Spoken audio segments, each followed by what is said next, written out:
والسلام على سيد الأنبياء محمد المصطفى وعلى جميع الأنبياء الأصفياء وعلى آلهم وأصحابهم الأتقياء. أما بعد فأعوذ بالله من الشيطان الرجيم. بسم الله الرحمن الرحيم. ولنبلونكم بشيء من الخوف والجوع ونقص من الأموال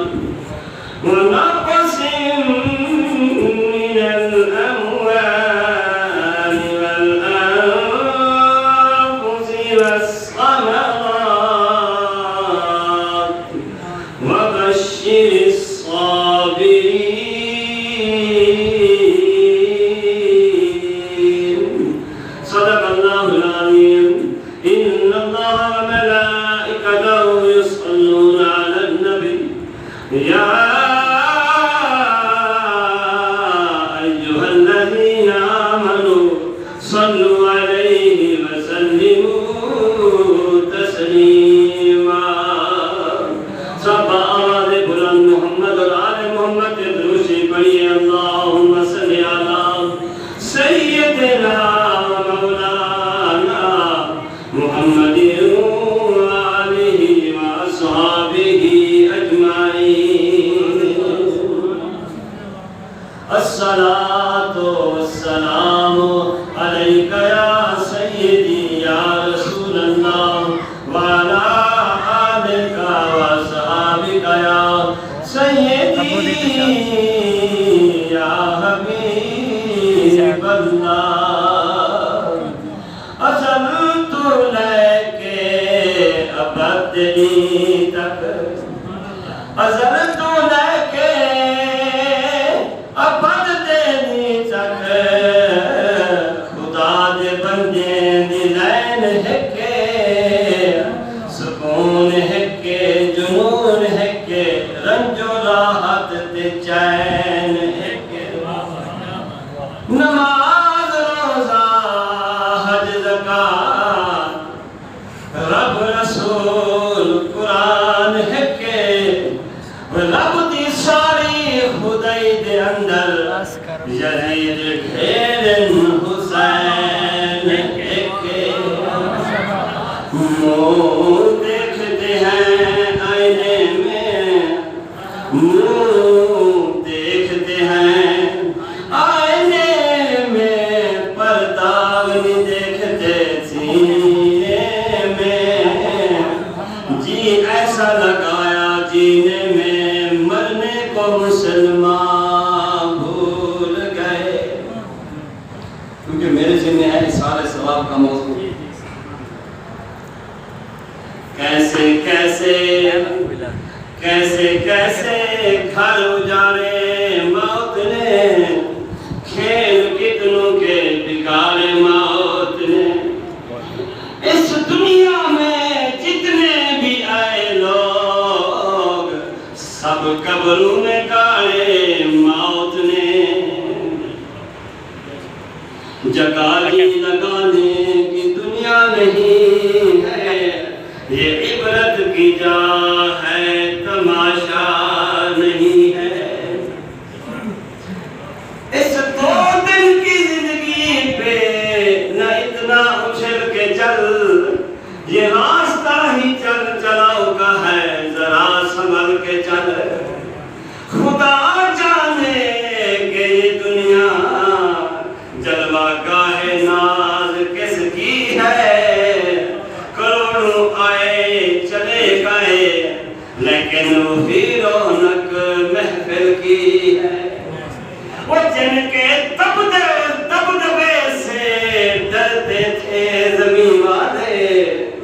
جن کے دبدبے سے جن کے روب سے، جن کے دبدبے سے وہ ڈرتے تھے زمین والے، سوکھی گھاس قبر پہ ہے ان کی اور نشان کچھ بھی نہیں۔ سامعین مکرم و معظم، اللہ رب العالمین کی حمد و ثنا، نبی کریم رؤوف الرحیم صلی اللہ علیہ وآلہ وسلم کی ذات بابرکات پر درود و سلام کے تحفے بھیجنے کے بعد دعا ہے کہ اللہ رب العالمین جس مرحومہ مغفورہ بی بی صاحبہ کے ایصال ثواب کے لیے یہ محفل سجائی گئی ہے، اللہ رب العالمین اس اپنی پیاری بندی مرحومہ مغفورہ کی بے حساب بخشش فرما کر جنت میں اعلیٰ مقام۔ اللہ رب العالمین اس محفل کی برکت سے تا قیامت مرحومہ کو عذاب قبر سے محفوظ فرمائے۔ اللہ رب العالمین اپنے پیارے حبیب اور پیارے حبیب کی آن کی صدقے اللہ رب العالمین اس پاک مرحومہ مغفورہ کی قبر پر تا قیامت اپنی خاص رحمتوں کا نزول فرمائے اور قبر کے اندر مرحومہ کو راحت اور سکون نصیب فرمائے۔ میں مشغول ہوں اس مسجد کے امام و خطیب شیریں بیان خطابت کے شہنشاہ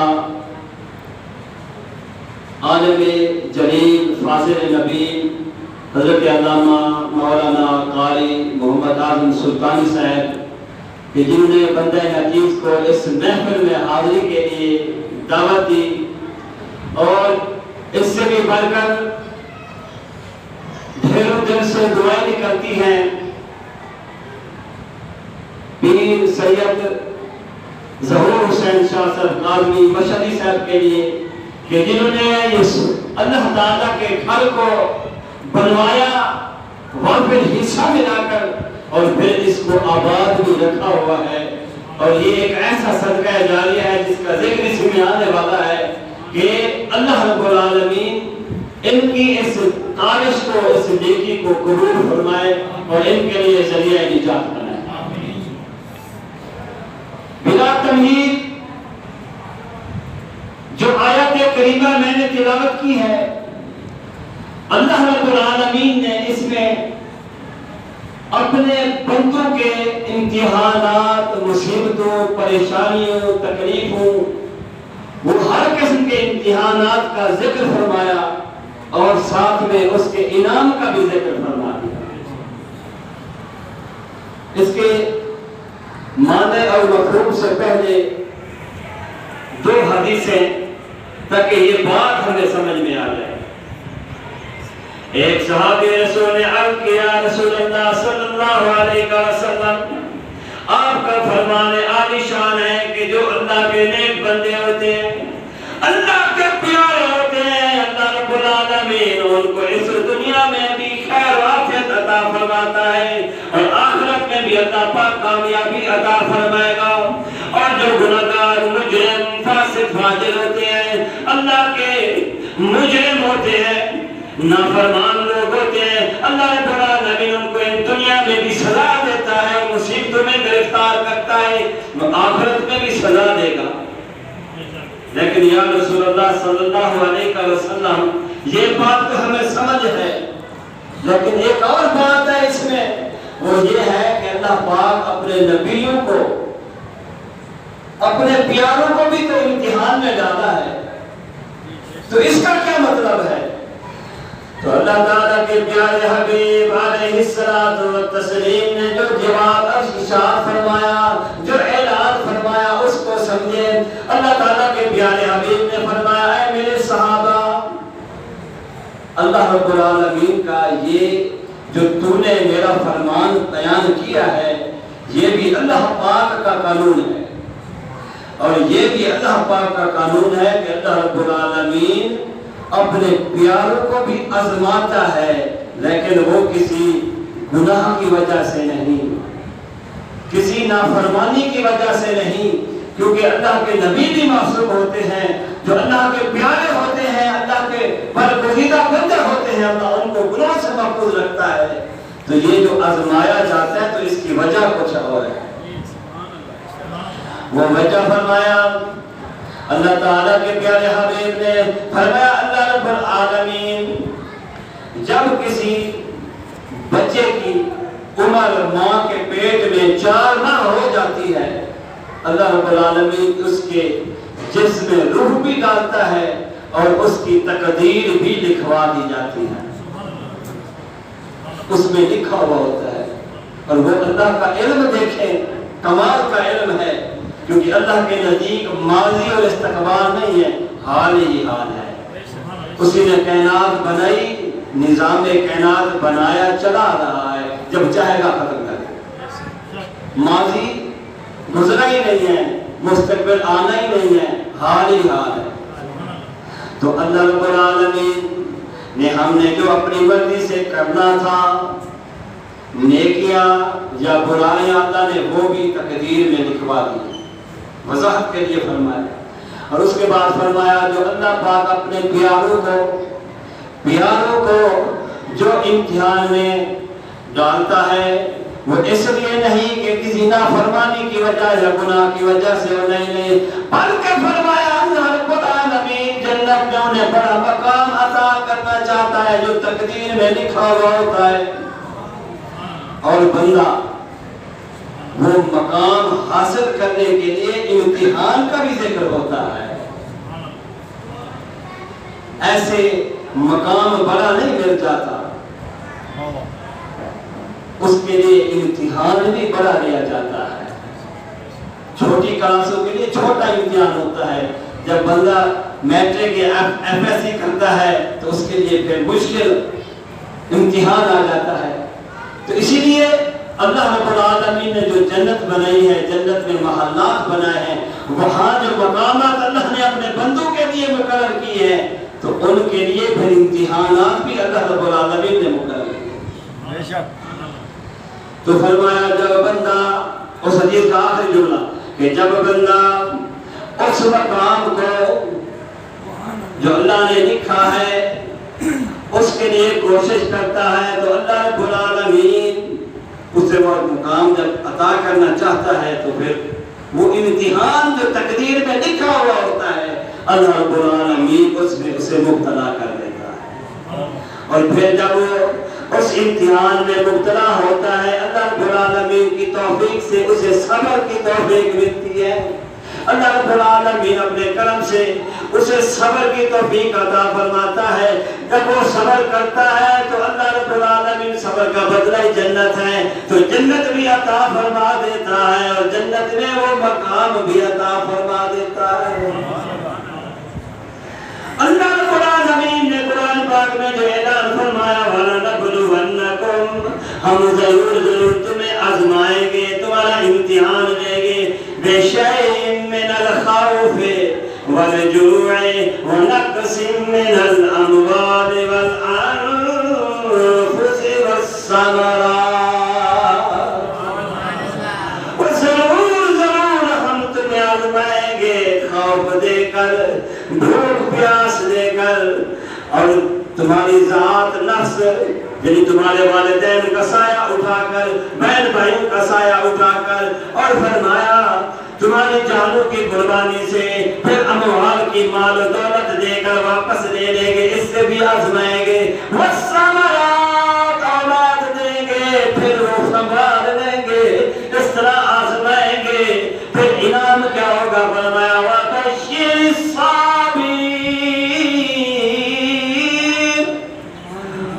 اور جب میں اللہ رب العالمین فرماتے ہم امتحان لیں گے، میرے بندے میرے پیارے امتحان میں کامیاب ہو گئے، میرے کرم سے صبر کریں گے تو ان کے لیے پھر بشارت ہے، صبر کرنے والوں کے لیے جنت کی اور جنت کے مقامات کی۔ تو اللہ پاک نے اس کی نشانی بتائی، فرمایا ان کی نشانی یہ ہے کہ جب ان پر مصیبت آتی ہے، الذین اذا اصابتهم مصیبہ، جب پریشانی امتحان آتا ہے تو فرمایا وہ اللہ کے فیصلے پر راضی ہوتے ہیں۔ یا اللہ جیسے تو چاہے ہم راضی ہیں۔ تو پھر کہتے ہیں قالوا، کہتے ہیں انا للہ و انا الیہ راجعون، یا اللہ ہم تیرے ہیں اور تیری طرف ہی لوٹنے والے ہیں۔ اور اس میں جو امتحانات کا ذکر ہے، ان تمام امتحانات میں نواسہ رسول نے کامیابی ہے۔ اللہ کے فضل و کرم سے صابر رہے، ان امتحانات میں کامیاب ہوئے جو اللہ رب العالمین نے آپ کو آزمایا تھا۔ بھوک بھی تھی، پیاس بھی تھی، جانوں کے قربانی کے نذرانے بھی تھے، اولاد کے نذرانے بھی تھے، اور اہل و عیال کے نذرانے بھی اس میں شامل تھے۔ تو اللہ رب العالمین نے آزمایا، آزمانے کے بعد جو انعام دیا وہ کیا تھا کہ ان الحسن والحسین سیدا شباب اہل الجنہ، کہ نبیوں کے بعد آپ جنتی نوجوانوں کے سردار ہیں۔ جس طرح آپ کا امتحان بڑا تھا، اسی طرح آپ کا جنت میں مقام بھی بڑا۔ میں یہاں پہ جملہ دوں گا جو موضوع سے ہٹ کے ہے، لیکن دماغ میں بٹھانے کے لیے۔ جو لوگ کہتے ہیں، جنہوں نے لکھا ہے کہ یزید بھی جنت میں جائے گا، تو ان سے سوال ہے کہ جب وہ جنت میں جائے گا تو جنت کے سردار تو حضرت امام حسین ہوں گے، تو وہ کس کی سرداروں میں جائے گا؟ کیا سردار بھی اجازت دیں گے؟ یہ نہیں ہو سکتا۔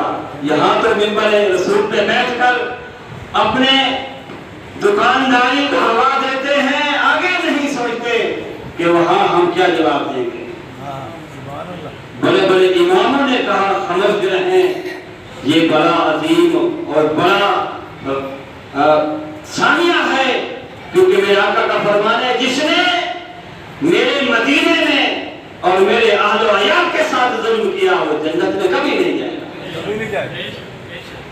تو جنہوں نے خون ریزیاں کی مدینے میں، تو وہ کیسے جا سکتے ہیں؟ تو آئیے موضوع میرا یہ تھا کہ ایصال ثواب۔ اب پہلی بات آ گئی امتحان کی۔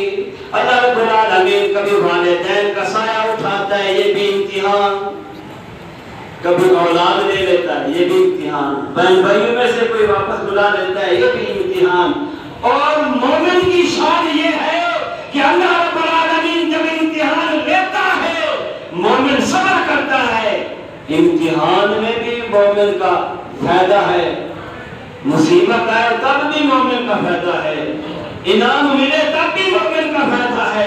یہ مومن کے لیے ہے، کافر منافق مشرک کے لیے نہیں ہے۔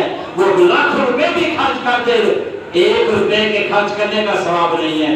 اور مومن کی شان یہ ہے کہ آدھی کھجور بھی اللہ کی راہ میں دے، اللہ رب العالمین اس کی پرورش کرتا ہے، پہاڑوں کی مانند اس کے انبار ہو جاتے ہیں۔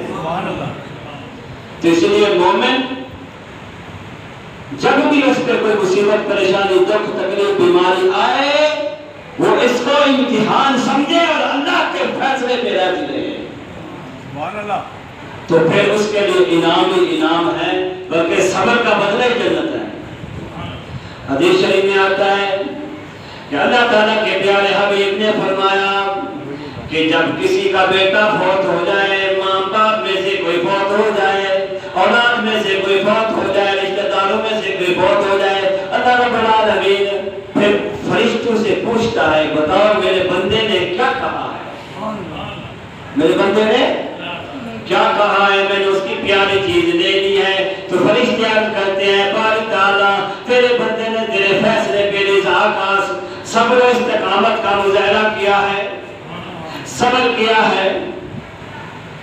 تو اللہ رب العالمین فرماتا ہے اے ملائکہ گواہ ہو جاؤ، اس نے صبر کیا، میرے فیصلے پہ راضی رہا، اس کے لیے جنت میں محل بناؤ اور اس محل کے دروازے پر لکھو بیت الصبر۔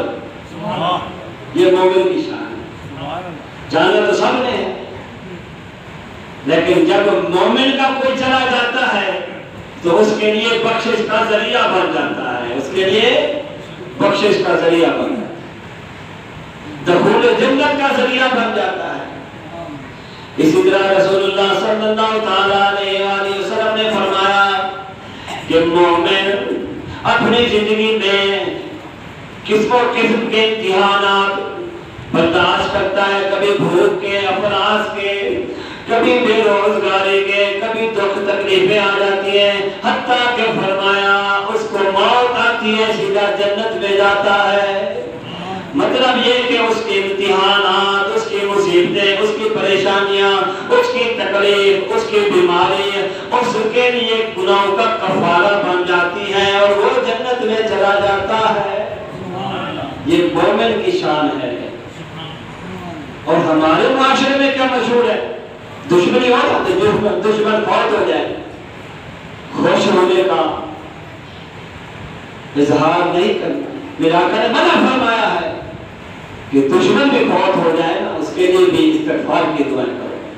ادھر کہتے ہیں چنگا ہے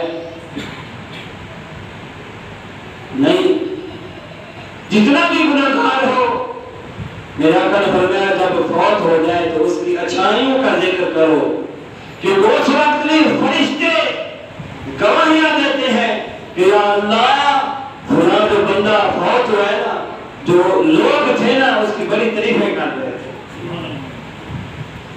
تو اللہ پاک فرماتے اچھا تو پھر اس کے لیے ویسے لکھ دو جیسے لوگوں نے کہا ہے۔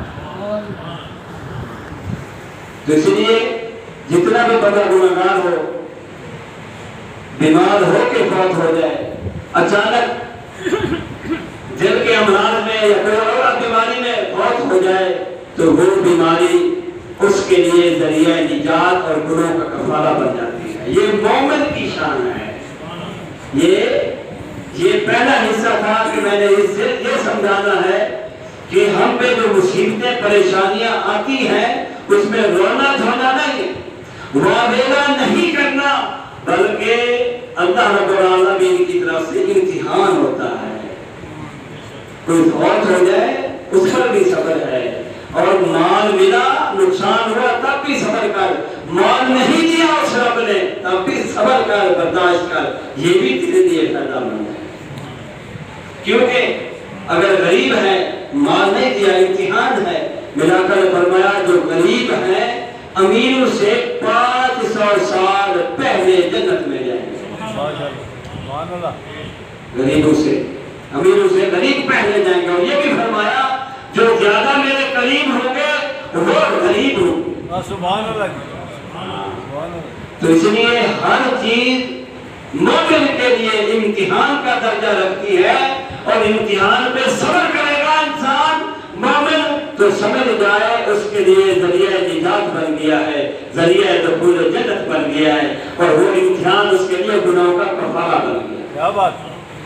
یہ تھا پہلا حصہ۔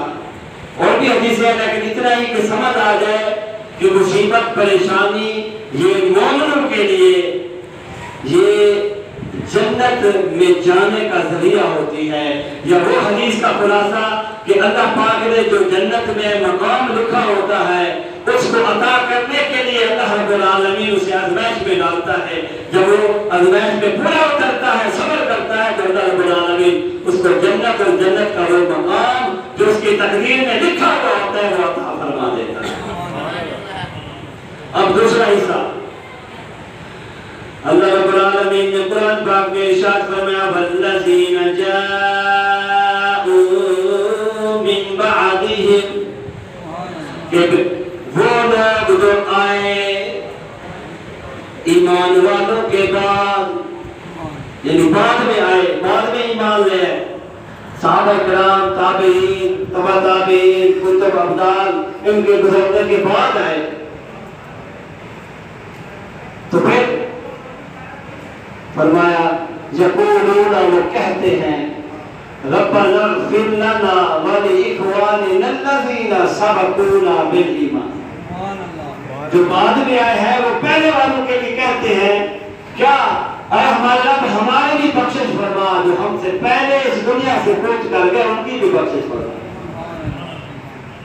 وَلَا تَجْعَلْ فِي قُلُوبِنَا غِلًّا لِّلَّذِينَ آمَنُوا رَبَّنَا، اے اللہ ان پہلے گزرے ہوئے نبی کے گھرانے والے نبی کے قریبی نبی کریم رؤوف رحیم صلی اللہ علیہ وسلم کے ذویل قربا والے یا اس کے بعد جتنے بھی نبی کے شاگردوں میں سے صحابہ کرام تابعین تبع تابعین ہوں تو ان کے لیے یہ بعد میں آنے والے کہہ رہے ہوتے ہیں اللہ ہماری بھی بخشش فرما اور ہمارے ان ایمان مومن بھائیوں کی بھی بخشش فرما، بے شک تو رؤوف الرحیم مہربان بھی ہے نہایت رحم کرنے والا بھی ہے۔ تو اب یہی بات سمجھانی ہے کہ لوگ اس قدر اس مسئلے سے دور ہو گئے ہیں کہ لوگوں کے دماغ میں آ گیا ہے کہ یہ ایصال ثواب پہنچتا ہی نہیں۔ کیوں کہ کچھ لوگ اس ایصال ثواب کے معاملے میں بڑی قرآن حدیث کی مخالفت کرتے ہیں اور وہ کہتے ہیں جی لوگوں کے ذہن میں بٹھانے کی کوشش کرتے ہیں کہ وہ مولویوں کو کھلانے کا صرف بہانہ ہے، انہوں نے اپنا ایک پیٹ کے لیے کاروبار کیا ہوا ہے، ان کی دعاؤں سے وہاں کچھ نہیں پہنچتا۔ یعنی مطلب لوگوں کے ذہن سے مسئلہ حقیقت چھپانا ہے۔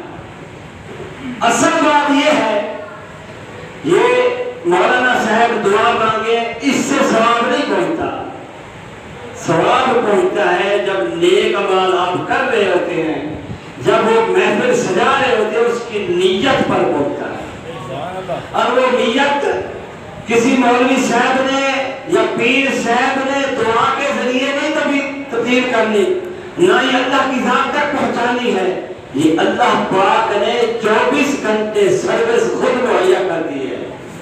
بخاری شریف کی حدیث ہے اللہ رب العالمین کے پیارے حبیب علیہ الصلوۃ والتسلیم نے وضاحت فرمائی، فرمایا اللہ پاک نے دن میں بھی اور رات میں بھی فرشتوں کی ڈیوٹیاں لگائی ہیں۔ کچھ فرشتے دن میں ڈیوٹی کرتے ہیں، کچھ رات میں کرتے ہیں۔ جو دن میں ڈیوٹی کرتے ہیں وہ تہجد کے ٹائم آتے ہیں، اذان فجر میں جب روزے کی سحری کا وقت ختم ہوتا ہے، ابھی رات والے گئے نہیں ہوتے، دن کی ڈیوٹی والے آ جاتے ہیں، ڈیوٹیاں سنبھال لیتے ہیں، وہ رات والے چلے جاتے ہیں، پھر وہ عصر تک رہتے ہیں، ابھی وہ گئے نہیں ہوتے، جن کی پھر رات کو ڈیوٹی ہوتی ہے وہ آ جاتے ہیں، مورچہ سنبھال لیتے ہیں اور وہ دن کی ڈیوٹی والے چلے جاتے ہیں۔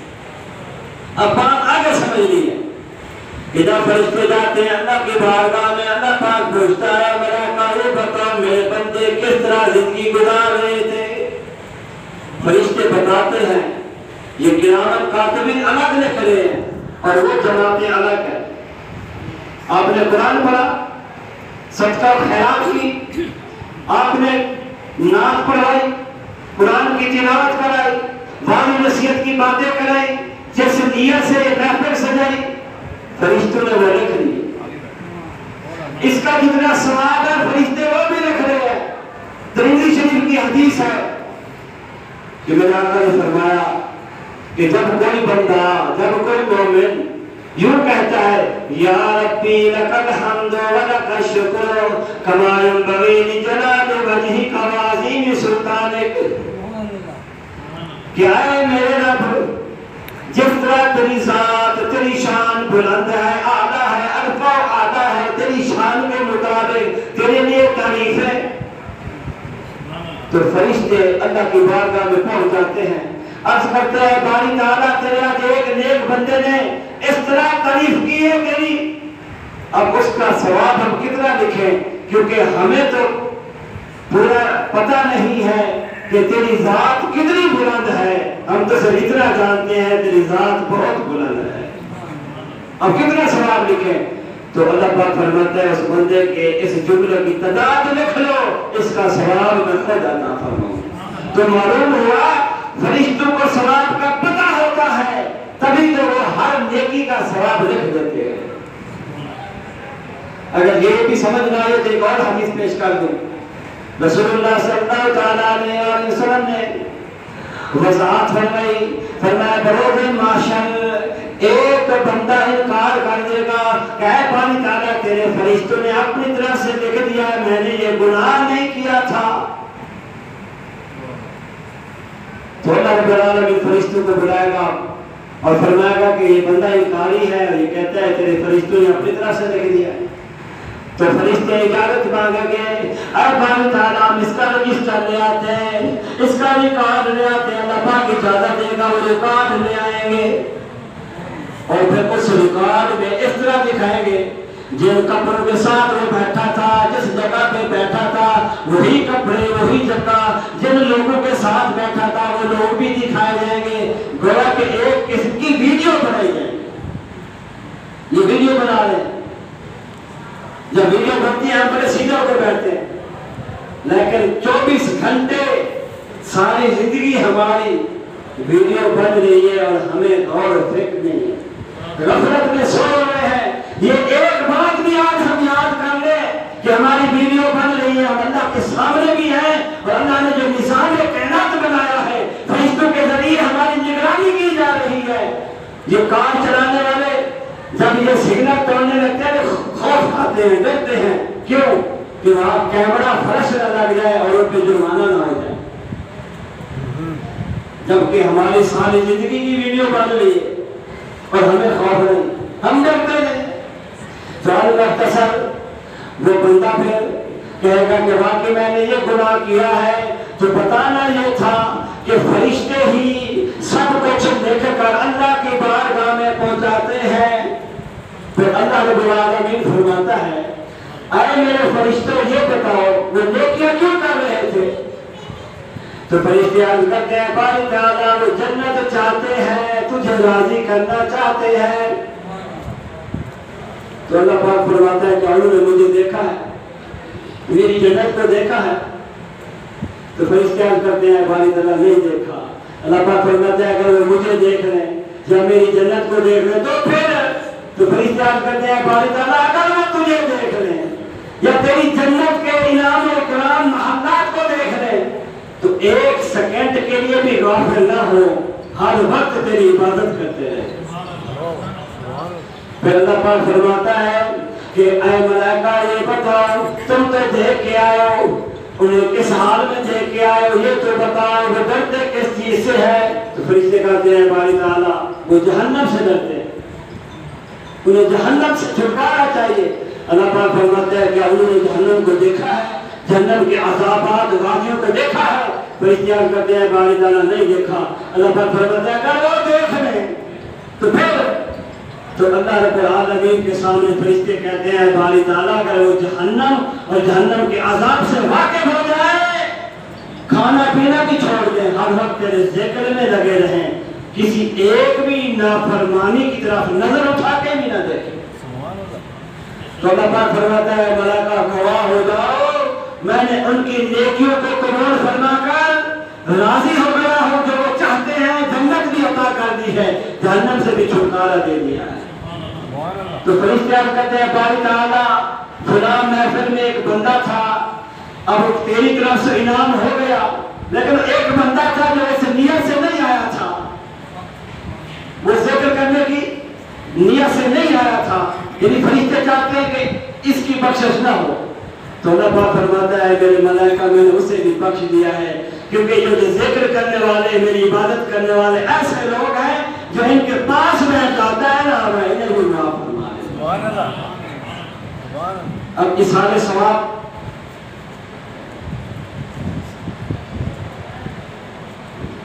چل ایک اظہار ثواب کی حدیث سن لیں. عن ابي هريره قال رسول الله صلى الله عليه وسلم قال اذا مات الانسان انقطع عنه عمله الا بثلاثه الا بصدقه جاريه او علم ينتفع به او ولد صالح يدعو له. رواه مسلم. مسلم شریف کی حدیث ہے, مشکات شریف کے صفحہ پر بھی 32 پر موجود ہے. حضرت ابو ہریرہ راوی ہیں, آپ فرماتے ہیں کہ رسول اللہ صلی اللہ تعالیٰ علیہ وسلم نے فرمایا کہ جب بندہ مر جاتا ہے, جس طرح کے باقی لوگ کہتے ہیں کہ اعمال کا سلسلہ ختم, اب اس کے پیچھے کوئی نیک اعمال اس کو فائدہ نہیں دیں گے. نہیں, میرے آقا نے وضاحت کی ہے, پوری حدیث سنو کہ جب بندہ مر جاتا ہے اعمال کا سلسلہ منقطع الا مگر بسلاسۃ، تین چیزوں کا سوال پوچھتا رہتا ہے۔ تین قسم کی چیزیں کون سی ہیں؟ فرمایا صدقۃ جاریہ، ایک ایسی نیکی جو صدقہ جاریہ کا مقام رکھتی ہو کہ کسی مرنے والے نے مرنے سے پہلے اپنی زندگی میں مدرسہ بنایا ہو، جہاں قرآن کی تعلیم جاری ہو، مسجد کی تعمیر کرائی ہو، جہاں قرآن کی تعلیم جاری ہو، اور آپ نمازی نماز پڑھ رہے ہو۔ اور یہ اللہ کا قانون ہے کہ صدقہ جاریہ کا ثواب جب تک وہ چیز رہے گی لوگ اس سے فائدہ اٹھاتے رہیں گے، جتنا ثواب وہاں لوگ کمائیں گے ان کا ٹوٹل ثواب جتنا ان کو ملے گا نا اکیلے اکیلے کو، ان سب کا ملا کر اس کو اللہ پاک عطا فرمائے گا، یا ان لوگوں کو عطا فرمائے گا جنہوں نے وہ چیز بنائی ہوگی، بنوائی ہوگی۔ میں مثال دیتا ہوں، مؤذن اذان دیتا ہے، اذان ہو گئی، جتنے بھی مسلمانوں نے اذان کی آواز سن کر نماز پڑھی، مسجد میں پڑھے، گھر میں پڑھے، جتنا ثواب ان کو ملے گا اتنا ثواب اس اذان دینے والے کو ملے گا، سب کا ٹوٹل لگا۔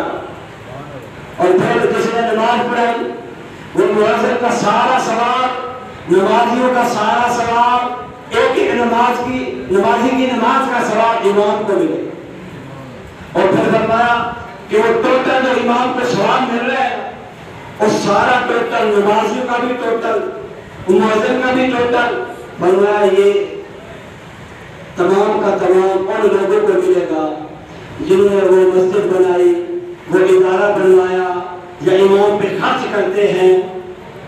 تو یہ سلسلہ ایسے رک نہیں جاتا، امام کے استاد کو بھی ملے گا، پھر اس کے استاد کو بھی ملے گا، پھر اس کے استاد کو، حتیٰ کہ آقا علیہ الصلوۃ والتسلیم تک جتنے واسطوں سے علم پہنچا ہے سب کو اس کا ثواب ملتا ہے۔ یہ صدقہ جاریہ۔ دوسرے نمبر پہ فرمایا اور علم ينتفع به، ایسا علم پڑھا جائے، خود نماز سکھا جائے یا استاد سے پڑھا جائے اولاد کو، جب اولاد نماز پڑھے گی اس کا ثواب ماں باپ کو ملے گا، اس کے استاد کو ملے گا۔ یا خود ایسا علم پڑھا گیا کہ اس کے مر جانے کے بعد وہ آگے علم اس کے شاگرد پڑھتے رہیں گے، جتنا وہ ثواب کمائیں گے اس کا ٹوٹل اس استاد کو بھی ملتا ہے۔ تیسرے نمبر پہ فرمایا اور والد صالح، یا نیک اولاد تربیت اچھی کر کے مر جائے، تو فرمایا جب اولاد نماز پڑھے گی اس کا ثواب اس کو ملے گا، اور جب وہ اولاد استغفار کرے گی استغفار کا ثواب بھی اس سے ملے گا۔ حدیث شریف میں ہے کہ جب بندہ وہاں پہ حشر والے دن اٹھایا جائے گا، تو حدیث خلاصہ اس کا عرض کر رہا ہوں، تو پیچھے دیکھے گا پہاڑ کی مانند نیکیاں ہوں گی، عرض کرے گا باری تعالیٰ میں نے تو اتنا نیکیاں نہیں کی تھی، یہ کہاں سے آئی ہے؟